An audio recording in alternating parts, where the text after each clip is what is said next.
السلام علیکم، کیا حال ہے؟ ٹھیک ہے، امید کرتا ہوں آپ ٹھیک ہوں گے۔ آج کا ہمارا ٹاپک ہے دہشت گردی کے خلاف بین المذاہب، ہم آہنگی رواداری اور لچک کی ضرورت۔ اب یہاں پہ جیسا کہ پاکستان میں کوئی 96% مسلمان ہیں، باقی منورٹیز ہیں۔ اب منورٹیز میں ہمارے ساتھ جو رہ رہے ہیں اس میں کرسچین ہیں، عیسائی، ہندو، سکھ، قادیانی، پارسی، جینزم کے، بدھزم کے لوگ، یہ سارے کیا ہیں؟ یہ ہمارے اقلیتی ہیں، یہ نان مسلم ہیں۔ مسلمان یہاں پہ 96% ہے، تو لہذا ہم آج کے ٹاپک کی طرف جائیں۔ نمبر 1 پہ آ جاتا ہے ہمارا تعارف بین المذاہب ہم آگے قوت برداشت کی علامت ہے۔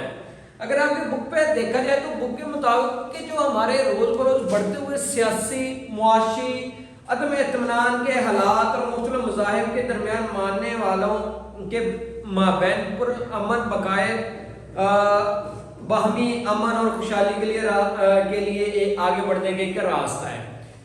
بات جو لکھی گئی اس کا مقصد کیا ہے؟ مقصد یہی ہے کہ جو آگے ارد گرد جون سے بھی لوگ ہیں ان کو ساتھ لے کے جانے کا کیسے آپ کا ایک طریقہ ہونا چاہیے۔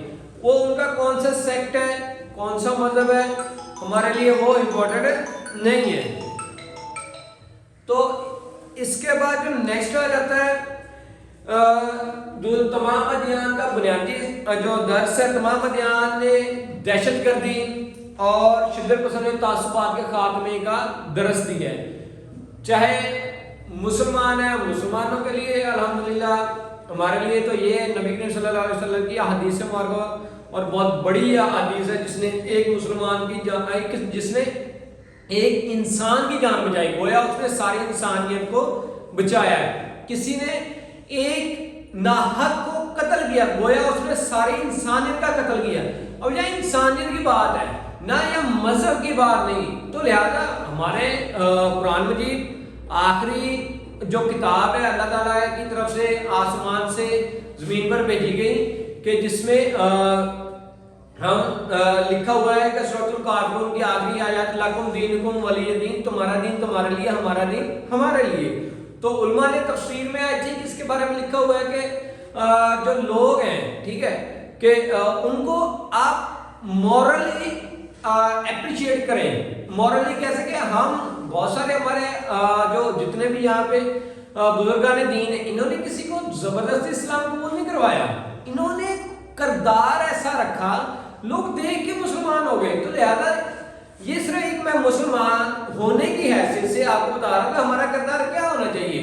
اور دوسرا، اگر یہاں پہ آپ کی بک کی طرف آئے تو حضرت آدم علیہ السلام جو ہمارے والد محترم بھی ہیں سے لے کر خاتم المرسلین اور نبیوں کا جو سلسلہ نبی کریم صلی اللہ علیہ وسلم پہ ختم ہوا، تو ان کا اور اس کے بعد نبی کریم صلی اللہ علیہ وسلم کے بعد خلفائے راشدین، صحابہ کرام رضوان اللہ اجمعین اور ائمہ کرام نے ہمیشہ انسانوں کو آپس میں پیار و محبت، رواداری قائم کرنے اور نفرتوں اور تعصبات کو مٹانے کا پیغام دیا ہے۔ اور اس کے بعد جو تمام انبیاء کا تھا، اب شاید حضرت نوح علیہ السلام نے 900 سال تبلیغ کی، ٹھیک ہے، انہوں نے بھی لوگوں کو کہتے رہے کہ یہ اللہ کی طرف آئیں، اللہ کی طرف آئیں، لیکن جب وہ نہ مانے تو طوفان نوح کا واقعہ قرآن مجید میں بھی ہے، ٹھیک ہے، تو ہم وہاں سے بھی اس کے بارے میں دیکھ سکتے ہیں۔ تو مطلب کہ انہوں نے ایک برداشت رکھی، 900 سال برداشت رکھنا یہ انبیاء کا ہی کام ہے، ہمارے عام انسانوں کا کام نہیں ہے۔ تو لہذا ہمارا صرف کیا ہے کہ اگر تمام ادیان کے بنیادی سبق کی طرف جائیں، صرف اگر ٹوری پوائنٹ بات کریں تو یہاں پہ کیا ہے کہ دہشت گردی شدت پسند تعصبات کا خاتمہ، یہ تمام ادیان کا بنیادی سبق ہے۔ اگر اس کے بعد ہم نیکسٹ انسانی اقدار کا تحفظ، انسانی اقدار کا تحفظ کیا ہے کہ سچائی، خدمت، وفا، احسار، عاجز و انکسار، انسان دوستی، غرض تمام انسانی اقدار کو زندہ رکھنا کا سبق دیے تمام آسمانی ادیان۔ اگر آج کی بات کریں، ہمارے پاس 3 ہمیں ہمارے ناول میں ہے، ایک مسلمان اسلام، دوسرا مسیحیت اور تیسرا یہودیت۔ یہ 3 اوپر سے جو ہمیں ہدایات دی گئی ہیں اللہ تعالیٰ کی طرف سے وہ یہی ہے کہ آپس میں آپ نے پیار محبت سے رہنا ہے. لیکن یہ بات بھی ہے کہ اگر یہودی آج مسلمانوں پہ کیا کہتے ہیں کہ ظلم ڈھا رہے ہیں, ٹھیک ہے, لیکن اگر ہم 200-300 سال پیچھے جائیں تو یہودی اور عیسائی آپس میں لڑتے رہے ہیں, ٹھیک ہے, مسلمان تو ہوتے نہیں. لیکن بیک ٹو دا پوائنٹ کہ اس میں اور جن چیزوں سے بچنے کا حکم دیا وہ کس سے, جھوٹ, مکر و فریب, ظلم و ناانصافی, تعصب, حسد و کینہ اور جہالت جیسی سفال و فحشات کو مٹانے کا حکم دیا. اور جب تمام ادیان میں یہ سب باتیں کہ سچائی کے ساتھ کھڑے ہونا, بغض و کینہ نہ رکھنا, نفرت نہ کرنا, سب کے لیے محبت ہو اور سب کے لیے انسان دوستی ہو, تو وہ پھر کون سی وجوہات ہے کہ آج دنیا, آج ہمارا جو پاکستان کو بدنام کیا جا رہا ہے مذہب کی بنیاد پہ, تو وہ کون سی وجوہات ہیں؟ تو ان کے اوپر اگر ہم چند ایک کا نام لیں, وہی دہشت گرد کے کچھ لوگوں نے لوگوں کا برین واش کیا, ان کو یوٹیلائز کیا اپنے مفاد کے لیے لوگوں کو استعمال کیا. اور پھر کیا ہوا کہ لاکھوں بے گناہ پاکستان میں آئی تھنک کوئی 90,000 لوگ شہید ہو چکے ہیں, مسلمان شہید ہو چکے ہیں, جس میں ہمارے آرمی کے سولجرز بھی ہیں, ہمارے سویلینز بھی ہیں, ٹھیک ہے. تو لہذا یہ چیز کیا ہے, یہ اسلام کا حکم ہی نہیں ہے. اسلام نے کبھی بھی دہشت گردی کی تعریف نہیں کی. اس نے ہمیشہ کہا ہے, جیسے میں نے آپ کو پہلے بتایا کہ نبی کریم صلی اللہ علیہ وسلم کا احکام ہے, ان کی حدیث مبارکہ ہے کہ جس نے ایک انسان کو ناحق قتل کیا گویا اس نے ساری انسانیت کو قتل کیا. تو یا پھر کیا ہے کہ آج جو معاشرہ ہے وہ کیوں ظلم و بربریت اور قتل و غارت کی بیانک تصویر پیش کر رہا ہے, اور اس کا جو تعلق ہے وہ چند افراد تک ہے, کسی مذہب سے نہیں. اس کا تعلق صرف چند افراد تک ہے. میں دوبارہ کہہ رہا ہوں کہ اس کا کسی اور سے, کسی مذہب سے, کسی فرقہ سے کوئی تعلق نہیں. اور اس کے بعد ہے مساک مدینہ کی اگر ہم بات کریں تو یہ پہلا اسلامک ایک ریٹن ڈاکومنٹ تھا جو نبی کریم صلی اللہ علیہ وسلم نے یہودیوں سے فرمایا, اور یہودیوں کو پابند کیا گیا. کچھ ہم نے ٹرمز اینڈ کنڈیشن رکھی, کچھ ان کی تھی, نبی کریم صلی اللہ علیہ وسلم نے ان کو ایکسیپٹ کیا. اور اس میں 3 طرح کے لوگ تھے. ایک نبی کریم صلی اللہ علیہ وسلم جو مسلمانوں کے آج بھی سربراہ ہیں, ٹھیک ہے, روحانی ہیں, یا جیسے بھی ہم اس کے بعد کہ ہمارا اسلام نبی کریم صلی اللہ علیہ وسلم سے اسٹارٹ ہوتا ہے. اس کے بعد کیا رہتا ہے کہ یہودیوں کے نمائندے تھے اس میں, اور بت پرستوں کے نمائندے تھے. اور اس کے بعد یہاں پہ اسلام کا یہ نقطہ نظر ہے کہ تمام مذاہب اور اعتقاد کا معاملہ ہر انسان کے اپنے ذاتی فیصلے و اختیارات پر مبنی ہے, اس پر زور و زبردستی کرنے کی کوئی گنجائش نہیں. اور یہاں پھر کیا ہے کہ جب نبی کریم صلی اللہ علیہ وسلم مکہ سے ہجرت فرما کے, جہاں سے ہمارا ہجری سال بھی شروع ہوتا ہے, کہ ہجرت فرما کے مدینہ تشریف لائے, تو یہاں کے لوگوں کے ساتھ آپ نبی کریم صلی اللہ علیہ وسلم خاتم النبیین صلی اللہ علیہ وسلم نے کچھ وہاں کے مقامی لوگوں کے ساتھ جو معاہدے کیے, اس میں کیا تھا, مساک مدینہ اس میں سب سے کیا اسے کہتے ہیں کہ اہم تھا. اور آپ کی بک کے مطابق اس میں مسیح لوگ بھی تھے, کہ تمام آسمانی ادیان کے لوگوں کے درمیان جو ایک پہلا معاہدہ ہوا وہ مساک مدینہ تھا.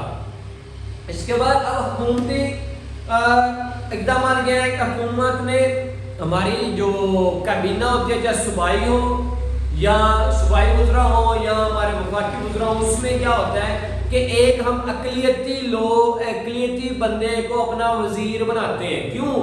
کیونکہ ہمیں ان کے دین کا نہیں پتا, لیکن ان کی ایک نمائندگی ہونی چاہیے. کیونکہ یہ بھی ہمیں نبی کریم صلی اللہ علیہ وسلم سے یہ درس ملتا ہے کہ لوگ نبی کریم صلی اللہ علیہ وسلم کے پاس جب فیصلے اپنے لینے آتے ہیں تو نبی کریم صلی اللہ علیہ وسلم ان کے فیصلے ان کے قانون کے مطابق فرماتے ہیں. اگر عیسائیوں کا کوئی مسئلہ آتا وہ آپ کے پاس وہ اپنا جھگڑا لے گیا تو نبی کریم صلی اللہ علیہ وسلم ان کا جھگڑے کو ان کے مذہب کے قوانین کے اکارڈنگ اس کو سنتے اور اس کا حل فرماتے ہیں. تو لہذا ایسے ہی ہمارے جو آج کی حکومت ہے یا جو پچھلی حکومتیں تھیں انہوں نے بھی کہ ہر کابینہ میں ہم نے ایک اقلیتی وزیر ہمارے ساتھ ہوتا ہے تاکہ ہمیں ان کے بارے میں بھی علم رہے کہ ان کے کہاں سے کون سی چیزوں کی ہم ان میں بہتری لا سکتے ہیں. تو اس کے بعد کیا تمام مکاتب فکر کا آپس میں رابطہ اور ان سے بھی رابطہ ہے اور جس سے کیا ہے کہ یقیناً مثبت اثرات ہوں گے. یقیناً مثبت اثرات کہ ابھی ریسنٹلی ہمارے لیے جڑاوالا میں ایک واقعہ ہوا تھا کہ بہت سارے مسلمان گھرانوں نے عیسائیوں کو پناہ دی تھی. وہ عیسائیوں کے ساتھ جو بعد میں رپورٹس بھی آئی ہیں, ٹھیک ہے, لیکن وہ ہمارا ٹاپک نہیں ہے کہ ہم یہاں ایک یکجہتی نظر آتی ہے بین المذاہب میں کہ عیسائیوں کو پناہ دی مسلمانوں نے. کیوں؟ کیونکہ وہ بھی انسان ہیں. وہ بھی نبی کریم صلی اللہ علیہ وسلم کو ماننے والے مسلمان تھے کہ جنہوں نے دوسرے غیر مسلموں کو اپنے گھر میں پناہ دی.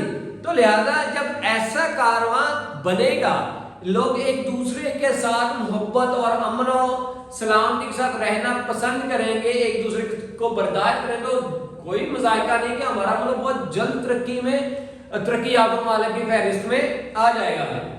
اب یہاں پہ لاسٹ میں عوامی ذمہ داریاں کیا ہیں کہ جہاں آپ کو نظر آئے کہ یہ کچھ شر پسند افراد ہیں جو کچھ اپنا خاص جو ذہنیت ہے وہ تمام لوگوں پہ امپلیمنٹیشن کروانا چاہ رہے ہیں, تو ہمیں چاہیے کہ ہم وہاں سے اپنی جو سیکورٹی فورسز ہیں ان کو انفارم کریں تاکہ وہ بر وقت ایکشن لے سکیں. بر وقت ایکشن لینے سے جیسے میں نے آپ کو پہلے احادیث مبارکہ بتائی تھی کہ جس نے ایک انسان کی جان بچائی گویا اس نے ساری انسانیت کی جان بچائی.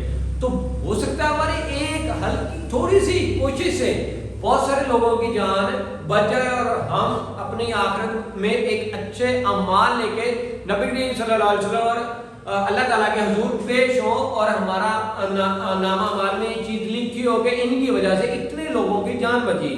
اور اگر آپ کی یا بک پہ جائیں تو ملک و قوم کو ان کے مضمون مقاصد سے محفوظ رکھا جائے, یہ بھی ہمارے پاس ہے کہ ہم بتائیں گے, ہماری فورسز ایکشن لیں گی تو دین کیا ہے کہ وہ لوگ ہمارے جو پاکستانی بھائی ہیں وہ سب کیا ہوں گے, وہ محفوظ رہیں گے. اور یہاں پہ لاسٹ پہ کہ کسی گروہ پر کوئی مذہبی جبر کا حق حاصل نہیں ہے.